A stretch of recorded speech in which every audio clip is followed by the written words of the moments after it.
Aujourd'hui, Auditoire d'un livre vous présente la biographie de William Shatner, Star Trek.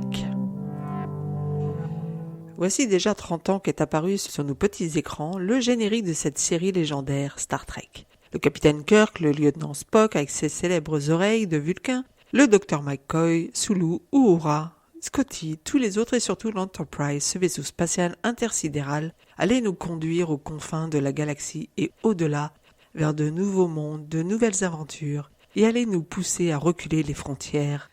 de l'infini.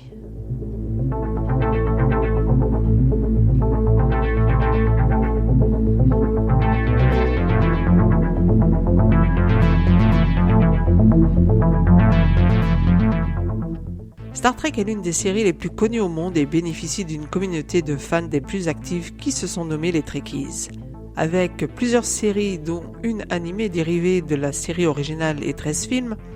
Star Trek peut se targuer d'être l'une des plus grandes franchises télévisuelles et cinématographiques créées. Mais tout cela n'aurait jamais pu voir le jour sans la détermination d'un homme, Gene Roddenberry, pilote de ligne, policier puis scénariste, qui a conçu cet univers particulier et s'est battu contre les studios de l'époque pour l'imposer.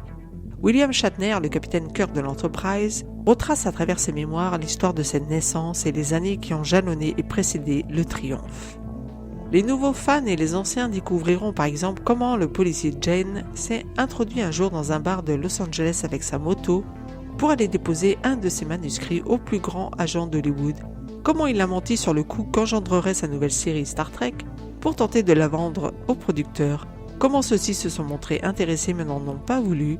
comment enfin les studios désilus, c'est-à-dire les studios des acteurs Desi Arnaz et Lucille Ball, ont accepté de la lui prendre, comment certaines de ses idées se sont retrouvées dans la série Lost in Space à son insu, et enfin le tournage du pilote qui a donné naissance à la série originale.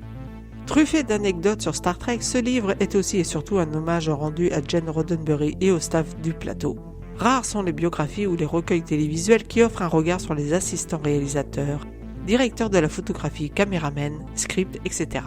Ici, William Shatner n'oublie aucun de ses métiers et rappelle que sans leur implication de départ, leur talent, leur trouvaille, les décorateurs fouillaient dans les poubelles des autres plateaux pour trouver des décors et les retravailler par exemple, le succès de Star Trek n'aurait peut-être pas été ce qu'il est toujours aujourd'hui. Shatner nous livre aussi de nombreuses autres histoires parmi lesquelles le lecteur apprendra comment DeForest Kelley, le docteur McCoy et James Doohan, Scotty, sont arrivés sur la série, les catastrophes subies par Michelle Nichols Uhura durant sa première semaine de tournage, les blagues qu'avait coutume de faire Gene Roddenberry à ses interlocuteurs, les virées dans le désert de Shatner à moto avec l'équipe, la péripétie de Gary Lockwood dans l'épisode où l'homme dépasse l'homme, qui, se déchirant le costume, fit profiter visuellement de son anatomie complète à sa collègue féminine. On apprendra également que la mythologie Star Trek doit beaucoup à l'un de ses scénaristes, Gene Coon, qui inventa les Klingons, la prime directive et le traité de paix organien, que Theodore Sturgeon,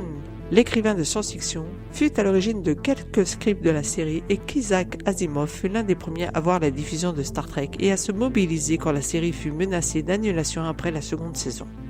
Bref, ce livre est un recueil indispensable pour tout ancien fan ou nouveau fan qui cherche à en apprendre plus sur l'origine de cette saga télévisuelle et cinématographique qui a marqué, à l'instar de Star Wars, plus d'une génération.